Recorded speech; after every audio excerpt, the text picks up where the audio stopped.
And we finally have crossplay between, well, Windows, Xbox Store, Steam Store, and of course, PlayStation and Xbox. And I'm here on PC. I don't have a console, so I can't show that specifically. How to create it? Well, it's a few things that you have to take care of. For one, you have to make sure that you don't make a world size that is bigger than 8192. It will not allow it for crossplay. Same thing for max players. If it's more than 8, it will not allow you to have crossplay enabled.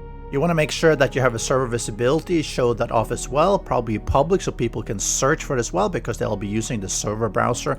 While the game is in the background creating that that I just started, let's have a look at the patch note as well. They mentioned, of course, about the crossplay that is there. I also mentioned the Xbox and the Microsoft PC Store versions taking a little bit longer to pass the certification. That's going to be done soon as possible.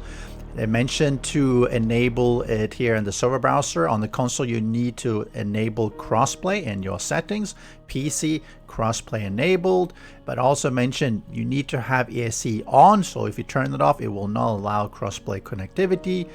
Maximum player count 8, world size 8192. The version of 1.2 should be backward compatible. You might see some issues as you upgrade. I was seeing some local chunk issues that seemed to be corrupted from my server. It seemed to be fine once it was reloading the save though, transferring it down from the server, so it was all right. But obviously they've been adding a bunch of things for the cross-platform, such as the block list, which is nice. There's some new vulture, rabbit, and chicken models. Let's have a look here. The new vulture. Of course, I've turned off the AI movement, so otherwise they would be flying around. Looks pretty cute. Pretty good. The rabbit. Not quite sure I really like the rabbit. I don't know, it just looks... It looks a bit too small maybe, but look cartoony. It looks like, not like fur, but shiny. And then we have the chicken. The chicken looks good though. There's been some changes to the biome spawner, so there's a random variation and actual delay. And sleeper volume resets, etc. None of these really seem that interesting. Bunch of changes. One that you might want to take note of. There's been some discussion previously on the 7 Days to Die forums about that the game was just too bright, and I agree.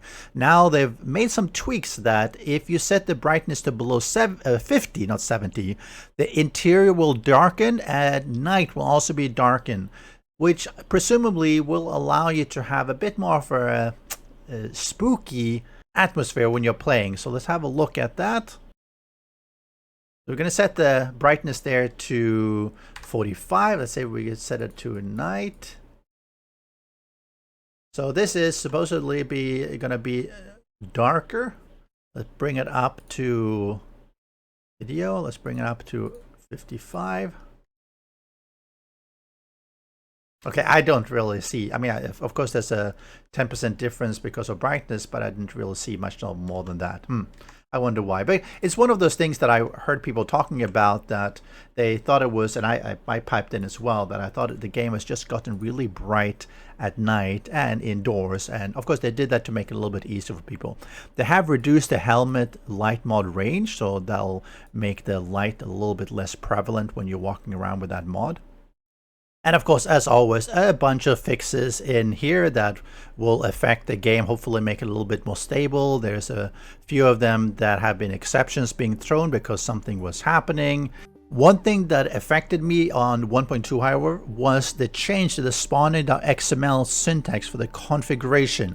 This is something I didn't see in the patch notes, but basically I have a mod that I run on my server, and I've also published it, that increases the amount of spawns in the biomes. It basically doubles or triples or quadruples, while also reducing the delay in between kill zombie respawning.